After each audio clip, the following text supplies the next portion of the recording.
나만의 건강이 아닌 우리 모두의 건강을 생각하는 방송. 더 건강한 대한민국을 꿈꾸는 개념 방송. 들리는 신문 히포크라테스.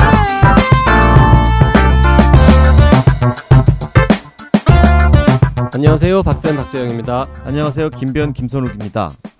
네, 제38대 대한의사협회장 보궐선거가 진행됩니다. 저희도 특집을 마련했는데요. 일부 의사회원들은 현재 의협회장 보궐선거가 진행되고 있다는 사실도 모른다고 합니다. 그래서 저희 히포크라테스에서 후보자 3분을 모시고 그분들의 생각을 들어보는 시간을 마련을 했습니다. 이 시간에는 기호 2번 추무진 후보를 모시고 의견을 들어보도록 하겠습니다. 네, 잠시 광고 듣고 와서 추무진 후보를 만나겠습니다.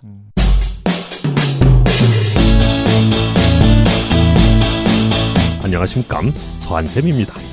들을수록 건강해지는 유익한 방송, 듣다 보면 빵 터지는 유쾌한 수다, 이름하여 나는 의사다 밑줄짝. 수다쟁이 깜신과 교회 오빠 양깡이 들려주는 건강 시크릿. 매주 화요일 오전 10시 다시 밑줄짝. 나 의사로 오시오. 웰컴. 기호 2번 추무진 후보 자리하셨습니다. 추 후보님 안녕하세요. 네, 안녕하십니까. 제38대 대한의사협회장 후보 2번 추무진 인사 올리겠습니다. 안녕하십니까. 네, 안녕하세요. 네. 자, 추무진 후보님은 일단 간단하게 양력 소개를 먼저 좀 해드리겠습니다. 1960년생이시고요.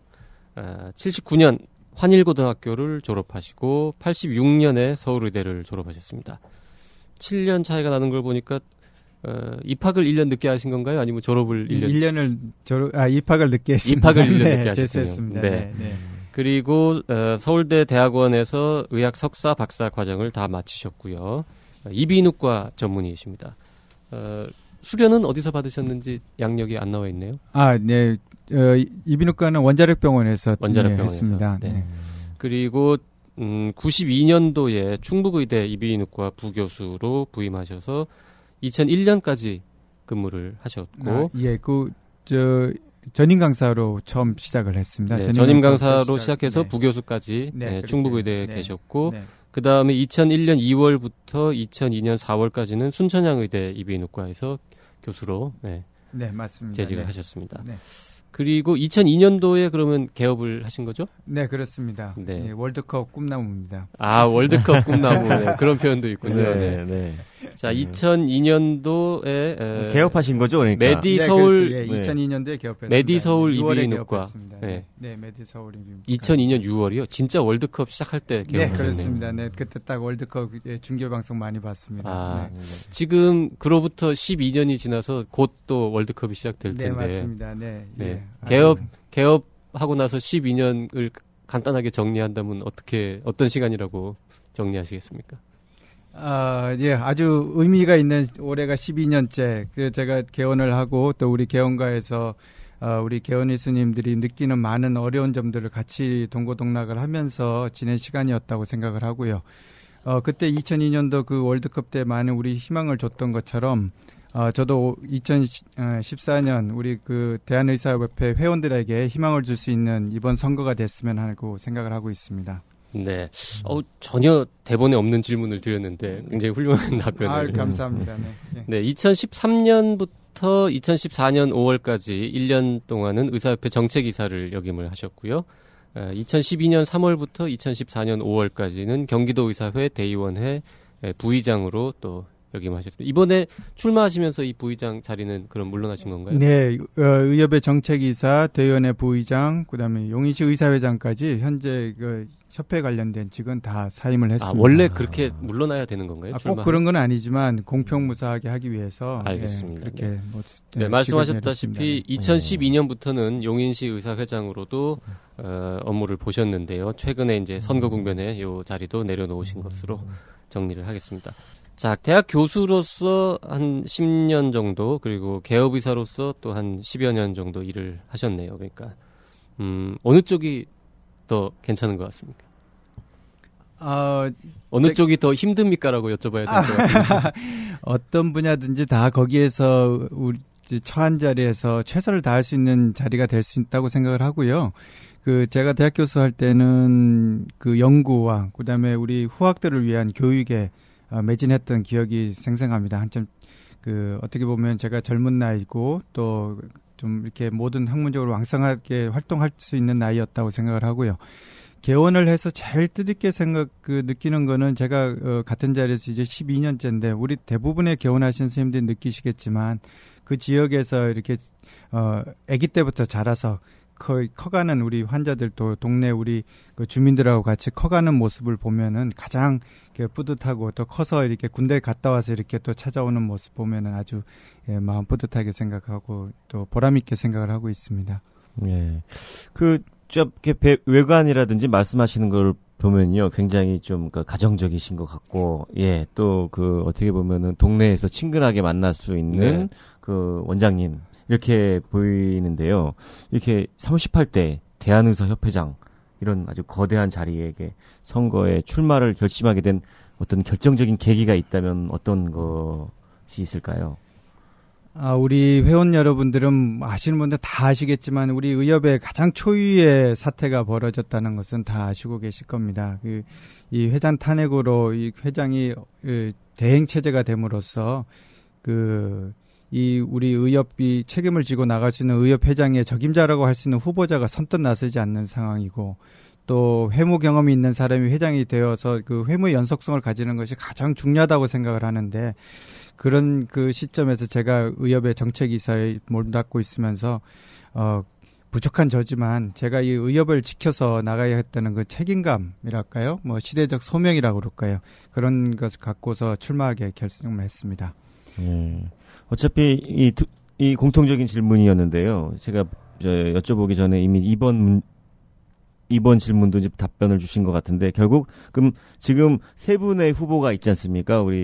네, 그렇습니다. 네. 두 후보에 비해서 강점이 있다는 게 바로 금방 말씀하셨던 회무의 경험인가요? 그것 말고도 또 다른 게 있으신가요? 네, 제가 회무의 경험은 다른 두 분에 비해서도 잘 경력에서 보셔서 아시다시피 좀 가장 있다고 생각하고요.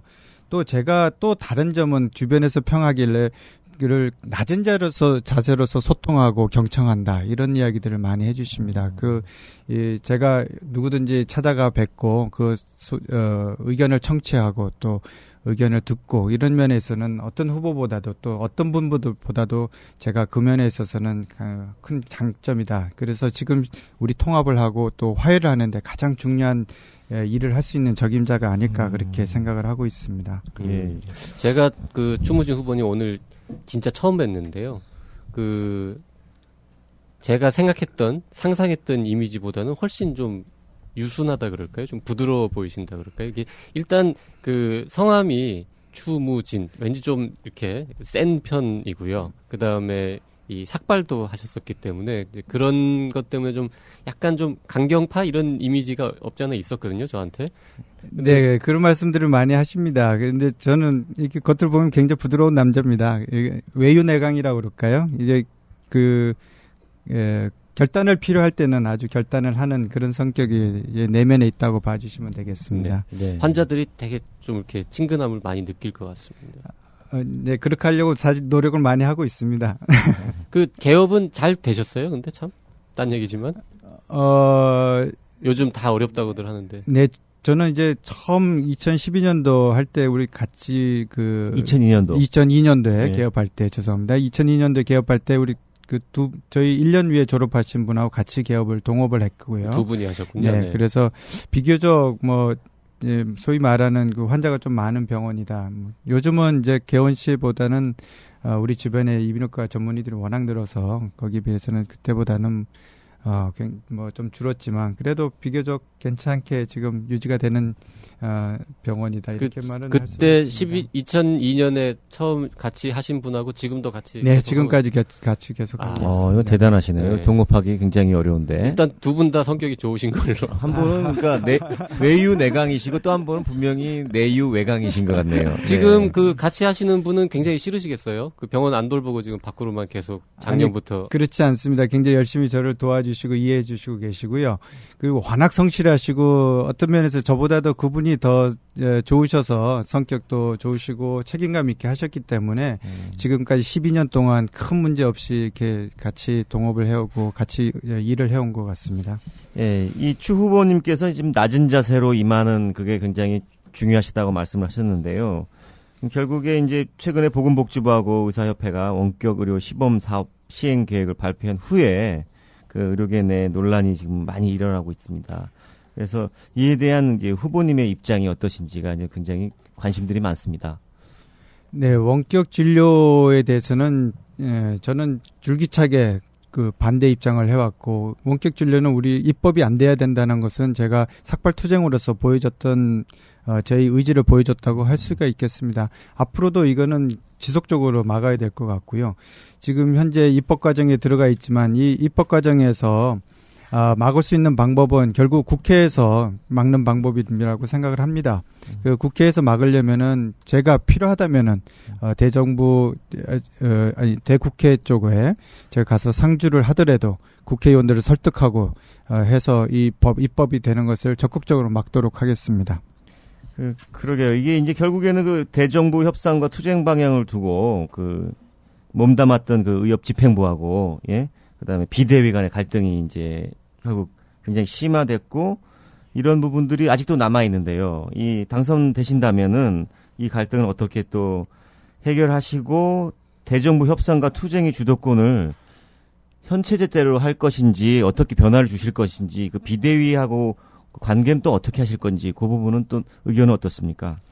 네, 현재 비대위는 지난 그 임총에서 그 의결이 됐고 또 현재 우린 잘 아시다시피 의협 정관에 있어서 그 총회의 결의는 절대적인 권위를 갖고 있다고 생각을 합니다. 그래서 저는 결국 대의원 총회에서 결정된 비대위와 우리 충분히 대화를 통해서 그 협의해 나가면은 좋은 접점을 찾지 않을까 그렇게 생각하고 있습니다. 자, 아까 원격 의료, 원격 진료 시범 사업 관련 말씀하셨는데요. 근데 많은 회원들이 상당히 이제 좀 헷갈려 합니다. 이게 전 집행부에서 시범 사업 하기로 정부랑 합의를 했다고 들었는데 또 조금 있다가 뭐 비대위가 생기고 그다음에 시범 사업을 뭐 안 하겠다고 하고 뭐 지금 이제 여러 가지 얘기가 왔다 갔다 했지 않습니까? 그러면서 이제 일부 또 다른 후보 진영에서는 추무진 후보가 그 원격 의료 시범 사업에 관해서 갖고 있는 입장이 뭐 달라졌다. 뭐 뭔지 잘 모르겠다. 뭐 이렇게 이제 비판하시는 목소리도 있는 것 같은데 그 시범 사업 실시와 관련해서만 조금 더 구체적으로 좀 설명을 하신다면 어떻게 하시겠습니까? 네, 그 시범 사업에 대해서 질문을 주셔서 감사합니다.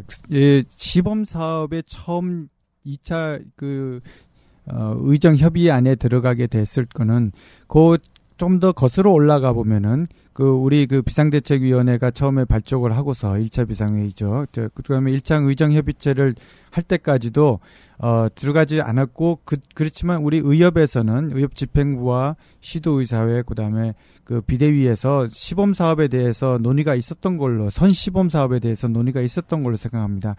시범 사업을 하자고 이렇게 된 이 배경에 보면은 저희가 가장 중요한 거는 이 시범 사업이 의정 협의 결과를 보시면 알겠지만 그 원격 진료의 안전성, 유효성을 검증하기 위해서 이런 말이 들어가 있습니다. 또 시범 사업의 기획, 구성, 시행 평가는 의사협회의 의견을 반영하고 이런 문구가 들어가 있어서 지금까지 정부에서 해왔던 시범 사업 중에서 의사협회가 주도적으로 할 수 있는 입장을 가졌다고 표현했다고 생각을 했고 또 저희는 이 과정을 검증 과정을 통해서 우리 확실한 데이터를 갖고 근거를 갖고서 다시는 이 원격 진료가 입법화되는 것을 어떤 정부가 들어오더라도 하지 못하게 하기 위해서 시범 사업을 그때 이야기가 됐던 걸로 저는 그렇게 알고 있습니다. 그래서 그 당시는 그런 과정에서 보면은 시범 사업은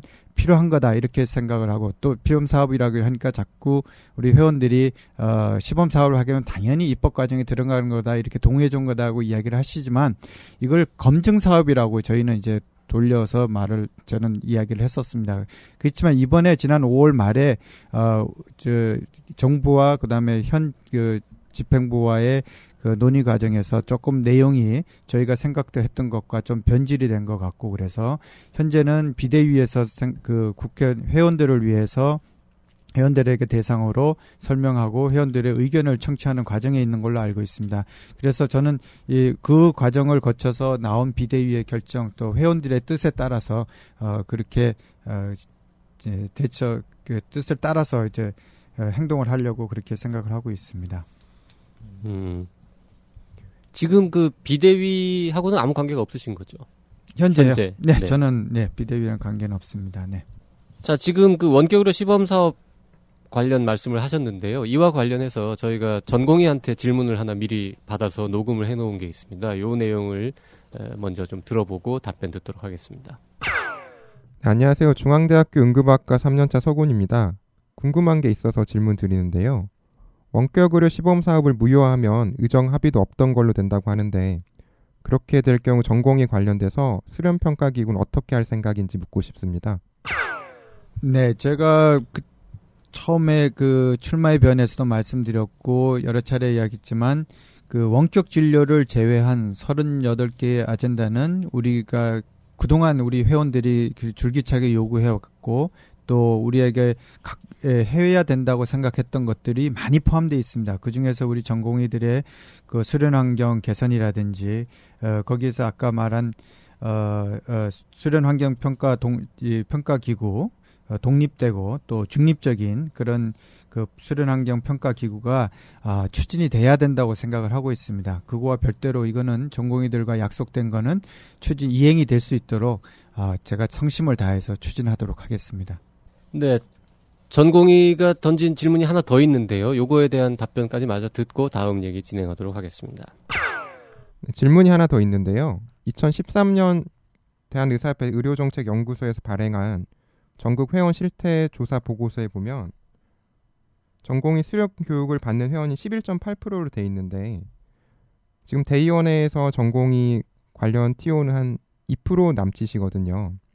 여기에 대해서 저희 전공의들이 되게 대의원회는 그 접근의 한계도 크고 그래서 수를 늘리는 게 저는 당연하다고 생각하는데 어떻게 할 생각인지 묻고 싶습니다.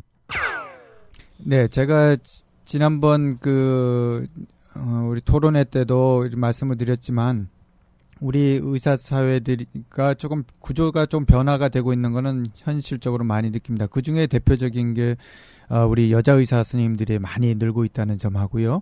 또 우리 젊은 의사 선생님들이 많이 우리 의협의 관심도가 높아졌다는 거, 이것이 지난 우리 30대 집행부를 회무를 하면서 느꼈던 점입니다. 그래서 그 젊은 의사 선생님들을 위한 그런 대변할 수 있는 창구, 즉 대의원회에서의 우리 젊은 의사 선생님들이 많이 참여할 수 있도록 비율을 늘려드리는 것이 앞으로 도움이 될 거다. 그래서 대의원회에 대해서는 저희가 그 결정권이 없지만 집행부로서 거기에 대한 그를 할 수 있도록 많은 노력을 기울일 거는 이제 약속을 드리겠습니다. 좀 어려운 질문일 것 같은데요. 전공의들 몫으로, 몫이라 그러면 좀 이상합니다만, 전공의들 몫으로 주어지는 대의원 숫자가 몇 명 정도 되면 적당하다고 생각하시는지 숫자로도 말씀하실 수 있을까요? 숫자로서 표현을 하기는 못하지만 어느 정도의 비율로 그러니까 유지가 될 수 있도록 노력을 하겠습니다. 그렇게 되면은 지금 현재 250명으로 상한선이 묶여 있는 게 조금 풀려야 될 것 같습니다. 상한선이 좀 대의원 정수가 늘어나야 될 걸로 생각을 합니다. 그렇게 되면 자연스럽게 그 전공의 스님들의 비율도 조금 같이 숫자도 올라갈 수 있다고 생각을 하고요. 거기에 따라서 거기에 그 여자 스님들의 그 수도 좀 더 배정이 될 수 있도록 노력을 하겠습니다. 현재 잘 아시겠지만 여자 의사회는 사단법인이 인정이 되지 않고 있는 현실이기 때문에 우리가 저희 정관상 소속 기구는 아니지만 앞으로의 트렌드 추세에 비해서는 여자 의사 선생님들의 비율도 어느 정도 확보되는 것이 우리 전체 회원들을 위해서 이익이 된다고 생각을 하고 있습니다. 네. 다시 공통 질문으로 또 돌아가 보겠습니다. 38대 의협 회장으로 이제 추 후보님께서 당선이 되신다면 임기가 1년밖에 되지 않지 않습니까? 최우선 과제가 무엇일까요, 그러면? 그럼 면에 있어서는 아마 제가 다른 두 후보님들보다는 제가 또 유리하지 않을까, 또 적임자가 아닐까 이렇게 생각을 합니다. 제일 빠른 것이 우리 많은 분들이 협회의 빠른 안정, 회무의 안정을 가장 요구를 많이 했다고 저는 생각을 하고 있습니다. 그리고 우리 화합을 위해서 빨리 나서달라. 우리 의료계 화합을 위해서 나서달라. 그러려면은 아무래도 그 30대 집행부에 일을 했고 그 현상을 가장 잘 알고 있는 제가 이게 후보가 회장이 되는 것이 그런 면에서는 가장 좋지 않을까. 거기에 대해서 일단 제가 제일 먼저 추진을 하고자 하고요. 그 다음에 분야별로 조금 제가 생각을 하고 있는데 좀 더 설명을 드려도 괜찮을지 모르겠습니다. 네, 너무 길지만. 네. 우리 잘 알다시피, 우리 개원가들을 위해서는 먼저 이제 경제적으로 도움이 될 수 있도록 하기 위해서 진찰료를 한 10% 정도 올릴 수 있도록 현재보다는 올릴 수 있도록 노력하겠고요. 그 다음 노인 정액제 개선을 해야 된다고 생각합니다. 지금 현재 노인 정액제가 15,000원에서 묶여 있어서 그 노인분들의 그 부담 비용이 늘면서 환자 방문 수가 줄어드는 것은 주제 사실입니다. 그다음에 차등수가 제도도 개선해서 1차 우리 의료기관 살리도록 노력을 하고 또 리베이트 쌍벌제를 개선해서 우리 의사의 자존심을 좀 다시 높일 수 있도록 노력을 해야 되겠습니다. 우리 대학 교수님들을 위해서는 제가 지금 지난 많은 그 연수 평점 때문에 지금 불만들이 조금 많으신 것 같아요. 과거에는 연구 실적이라든지 그다음에 강의 또는 진료 실적을 갖고 따로 그 평점을 안 받아도 됐는데 이제 그 연수 평점을 지금은 또 받도록 돼 있고 제가 요즘 또 다니다 보니까 치매 특별 등급 그것도 우리 교수님인데도 불구하고 치매 특별 그 6시간 강의를 이수를 해야지만 나라에서 그 치매 등급 그 진단서를 써줄 수 있는 자격을 주더라고요. 네. 그러니까 그런 것도 사실은 조금 문제가 있다고 생각을 합니다. 우리 교수님들의 자존심을 조금 이렇게 깎아내리는 것이 아닐까 그렇게 생각해서 그런 것도 하겠습니다. 그다음에 이 선택 진료를 하면서 일률적으로 30%로 한정을 한다든지 이렇게 퍼센트로 묶어 놓음으로써 같은 충분한 자격이 있는 분들도 선택 진료로 되지 않아서 이 관내에서 또는 우리 같은 교수님들끼리에서도 또 진료 의사가 서로 내부 갈등이 되는 거가 있다고 생각을 합니다. 우리 전공의 선생님들을 위해서는 아까 말씀드린 대로 수련 환경 개선을 하고 또 수련 평가 기구를 구성하고 또 우리 그 근무 시간에 대해서도 개선 작업을 하도록 노력하겠습니다. 좀 디테일한 얘기들을 말씀을 해주셨는데 결국에 이제 지금 이렇게 어떤 사태가 와가지고 보궐선거라는 걸 하게 되는 게 결국 의료계가 분열되어 있다 이런 표시라고 좀 보여지는데요. 결국 이 가장 큰 문제가 의료계 분열 현상인데 이 부분을 해결하기 위한 방안이 있다면 또 어떤 게 있으신지 그리고 당선 후에 이러한 후유증을 최소화할 수 있는 방안이 있다면 어떤 거가 있을지 좀 말씀을 부탁드리겠습니다. 네, 제가 그 5대 공약을 제가 발표를 했습니다. 우리 다른 후보님들은 그 공약에 대해서 별로 말씀을 아마 발표를 안 하신 걸로 제가 알고 있는데요. 제가 첫 번째 공약 중에 하나가 이 의협의 조속한 안정과 단계를 유익하기 위해서 대의원회, 의학회, 병원협회, 또 시도회장단 등 각 직역을 아우르는 원탁회의를 바로 즉시 구성해서 거기서 모든 회원들의 뜻이 반영될 수 있는 기구를 만들겠다는 것이 가장 우리 첫 번째 제가 그 공약 중에 들어가 있고요.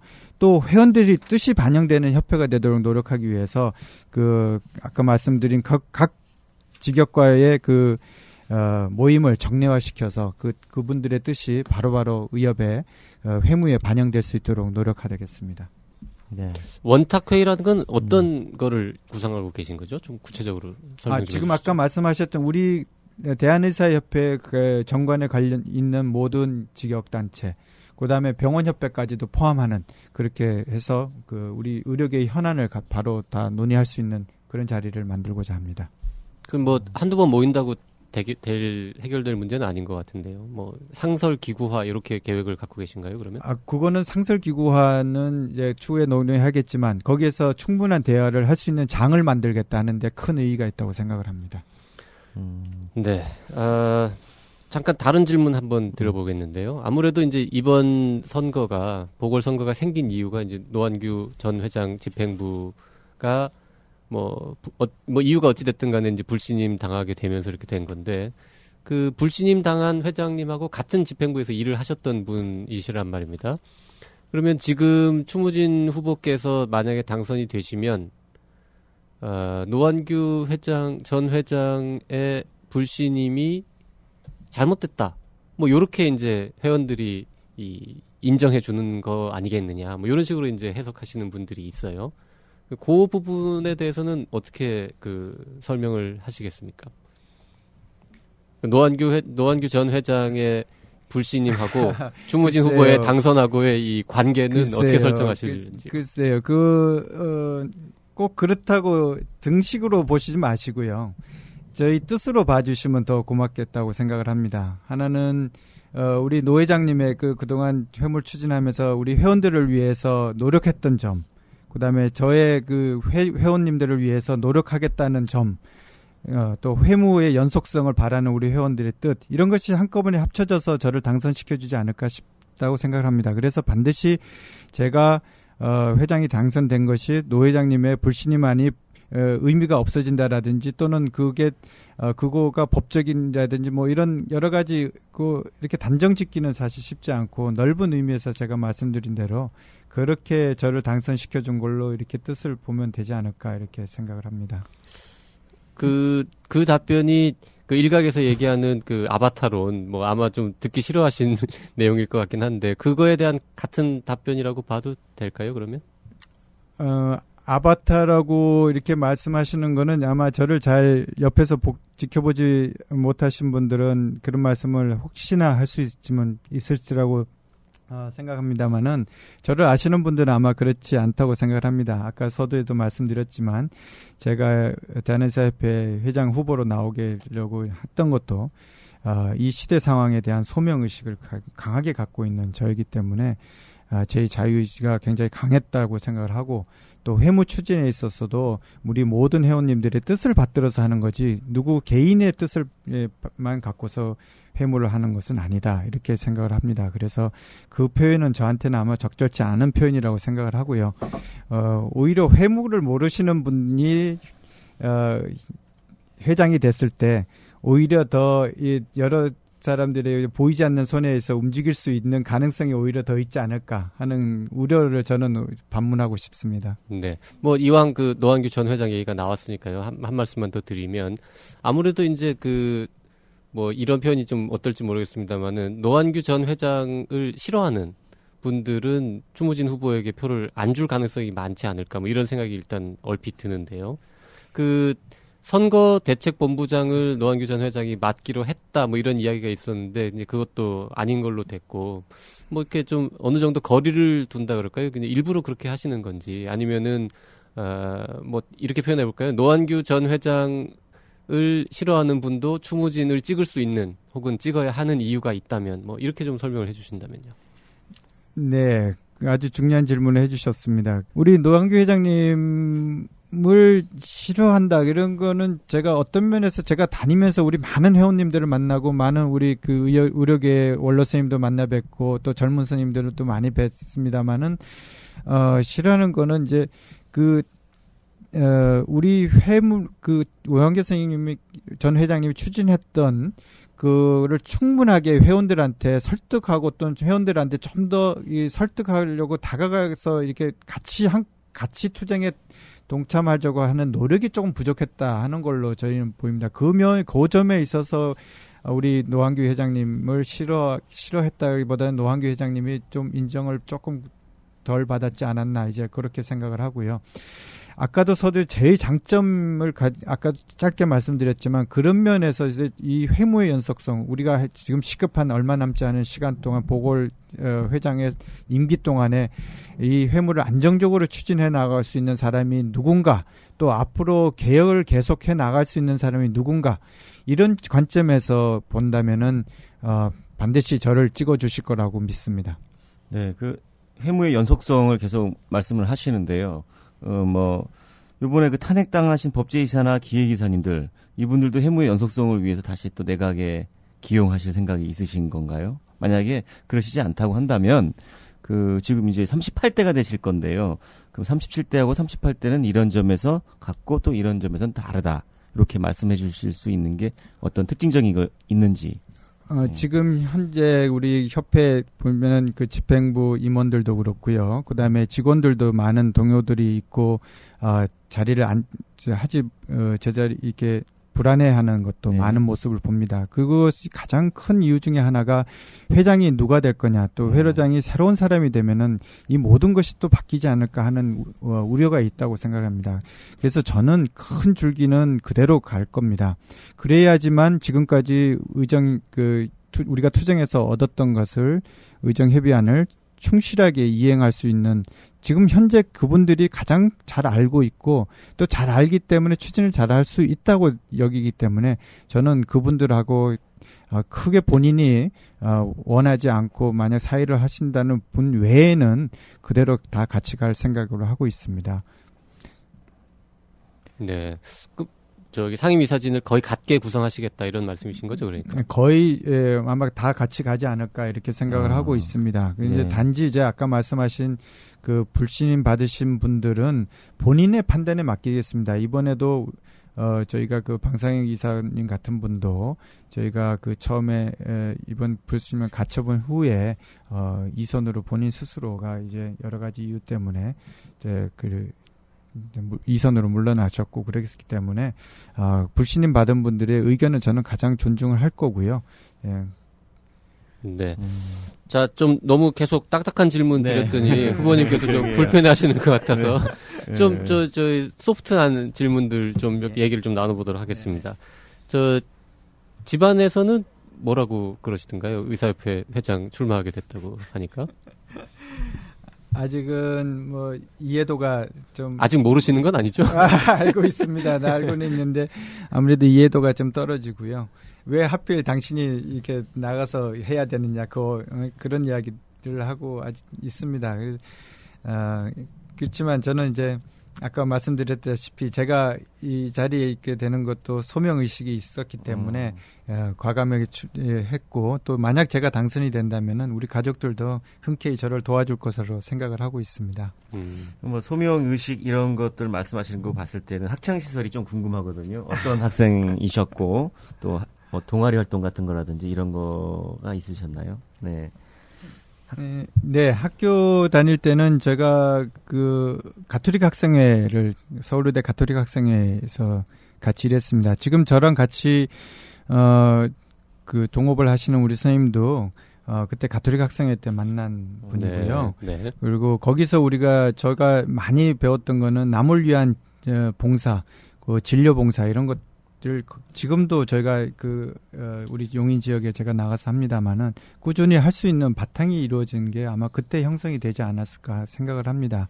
저희 가톨릭 학생회 때 통해서 만난 분들이 여럿 있는데요.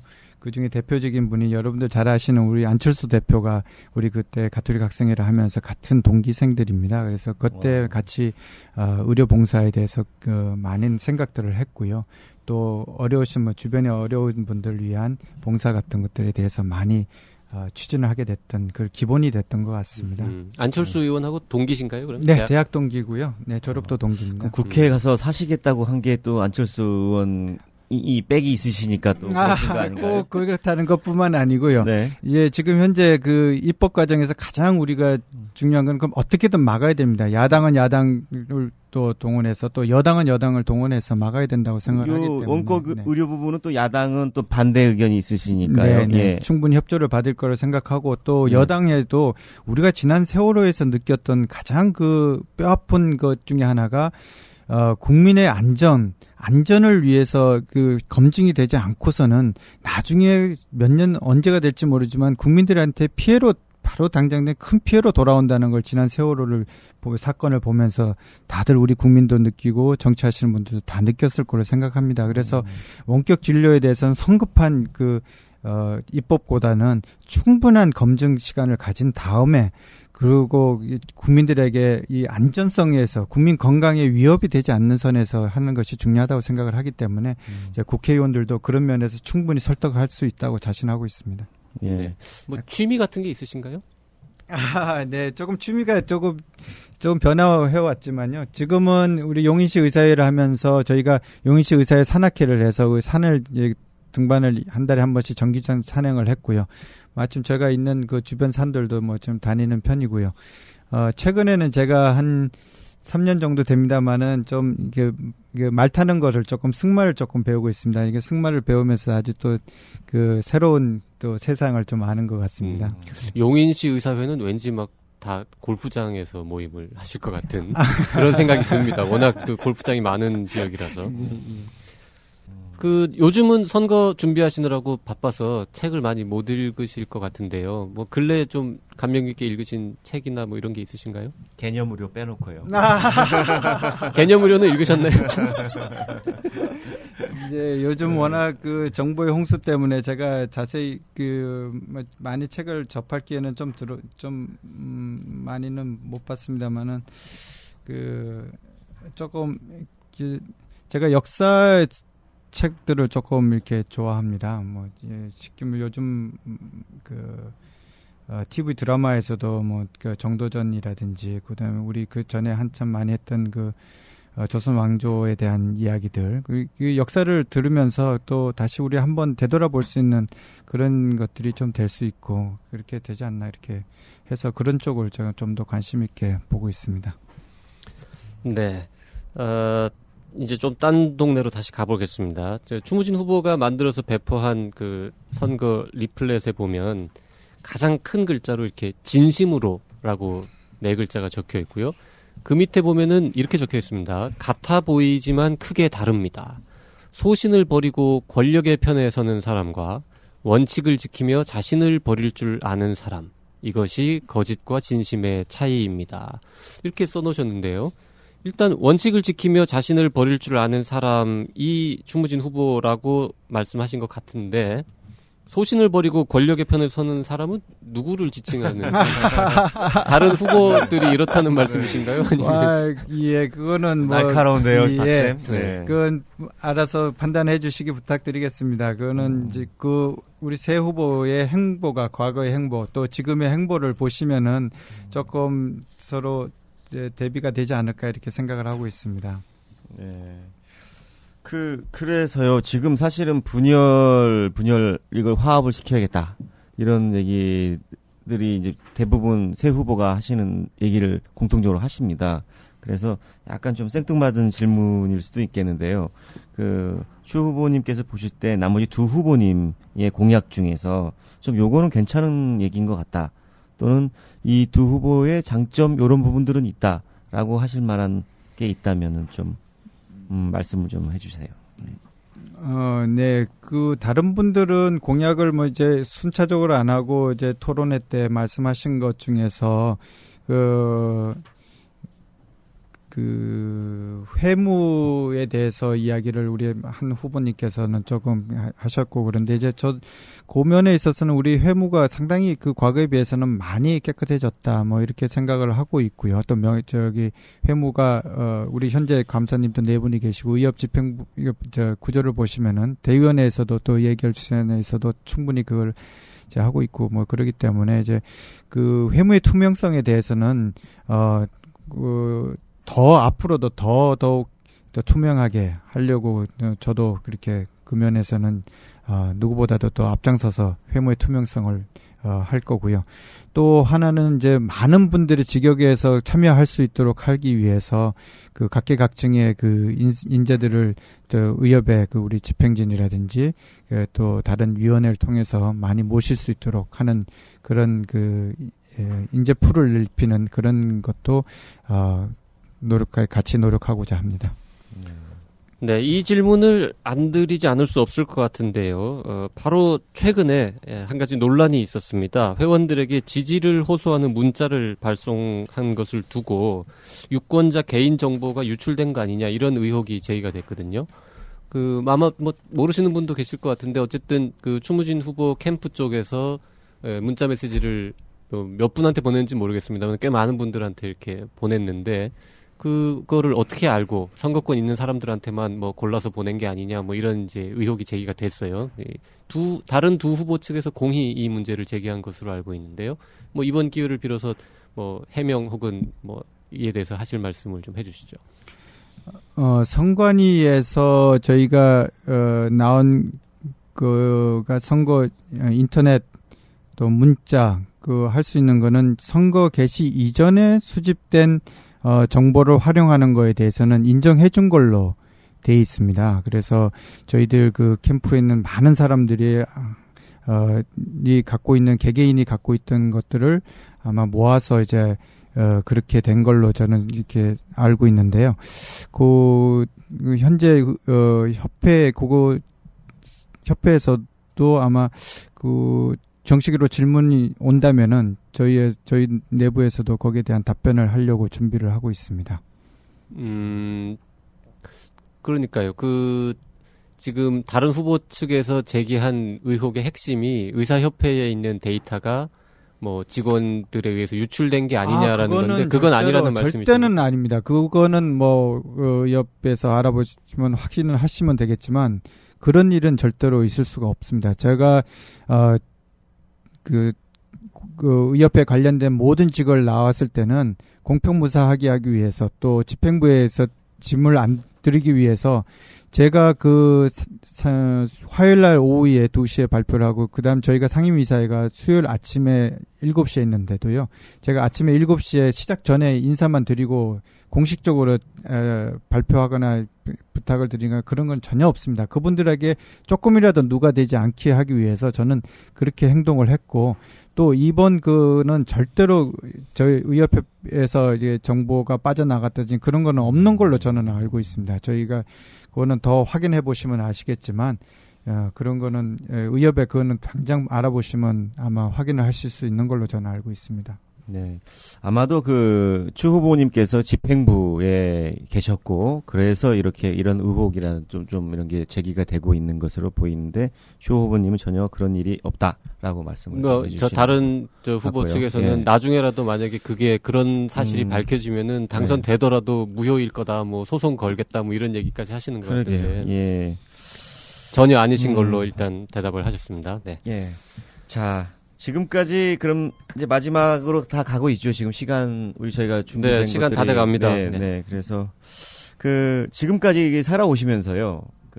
가장 후회되는 일이 있었다면 어떤 거고 또 가장 잘했다고 생각하는 일이 있다면 어떤 건지 좀 말씀을 편하게 해주십시오. 예. 후회라고 이렇게 이야기를 하시니까 참 우리 되묻고 싶습니다. 우리 두 분의 사회자님들도 인생을 살면서 매 순간마다 아마 선택의 기로에 있었을 걸로 생각을 합니다. 이 인생을 살다 보니까 점점 더 제가 머리를 숙이게 되는 이유 중에 하나가 이 선택에 있어서 또 많은 경륜을 가지신 분들의 그런 우뚝 선 그런 모습을 볼 때 제가 항상 더 겸손해지고 또 더 낮아질 수밖에 없는 것이 그분들의 이룩한 업적들 이런 것들 보면서 참 저도 과연 저렇게 될 수 있을까 뭐 또 인생을 살면서 정말로 후회하지 않는 삶을 살았을까 이런 이야기도 생각을 하게 되는데요. 뭐 후회도 할 수도 있고 또 어떤 면이 또 잘 될 수도 있지만 매 순간마다 다 선택을 하고 또 선택에 한 거에 대해서는 최선을 다하는 그런 삶을 사는 것이 크게 후회하지 않는 삶이 아닐까 그렇게 생각하고 있습니다. 네. 뭐 특별히 크게 후회되는 순간이 없으신 것 같아요. 아닙니다. 네, 그렇지는 않아요. 예. 그렇지는 않습니다. 뭐 한번 되돌아보면은 모든 사람들이 다 가슴에 이렇게 응어려진 것들이 있다고 생각을 합니다. 저 자신도 많이 낙심을 하거나 또 절망을 해서 많이 속으로 많이 운 적도 있고요. 지금도 현재 그때를 생각하면은 마음이 아픈 기억들이 많이 있습니다만은 항상 그런 것만을 갖고 살 수는 없지 않습니까? 네. 그래서 그런 의미에서 이제 말씀을 드린 겁니다. 알겠습니다. 이번에 당선이 되시면 불과 한 10개월 그 정도 지나면 이제 차기 회장 선거가 또 기다리고 있는데요. 다음 선거에도 출마하실 의향이 있으신지요? 아직까지는 이제 그런 생각을 할 단계는 아니라고 생각합니다. 지금 현재 우리 보궐선거를 위해서 최선을 다해서 뛰고요. 또 뛰고 난 다음에 그 열심히 당선이 된다면 열심히 회원들을 위해서 회무를 추진하고 또 회원님들을 위해서 또 생활을 하는 것이 가장 그 회장으로서 할 일이지 그 다음이 어떻게 할 거다 이런 이야기를 하는 것은 조금 성급한 지금 시점이 아닐까 그렇게 생각을 하고 있습니다. 네, 오늘 긴 시간 여러 가지 말씀 어려운 다 된 거예요? 네. 어려운 대답하기 어려운 질문들도 많았던 것 같은데 좋은 답변 감사드리고요. 그 마지막으로 한 1분 이내로 그 회원들에게 좀 임팩트 있게 이런 이유로 저를 좀 찍어달라 이렇게 좀 말씀을 좀 해주시고 마무리해 주시면 좋겠습니다. 네, 우리 회원 여러분 감사합니다. 잘 아시다시피 이번 보궐선거 회장 임기가 약 10개월 정도밖에 없습니다. 회무를 파악하는 데만 적지 않은 시간이 걸린다는 것은 회무를 해보신 분들은 다 아실 겁니다. 수개월 동안 회무 파악하고 시간 보내고 나면 또다시 연말 또는 내년 초부터 또 우리 협회는 차기 회장 선거 분위기에 들어갈 걸로 생각을 하고 있습니다. 그렇지만 지금 우리는 이 허비할 시간이 없습니다. 또다시 시행착오로 반복할 수 없습니다. 우리의 미래가 우리의 생존권이 지금 이 회장 선거에 달려있다고 생각합니다. 또 저 추무진을 과감하게 밀어주시고 또 뽑아주신다면 최선을 다해서 회원님들을 위해서 매진할 것을 약속드리겠습니다. 감사합니다.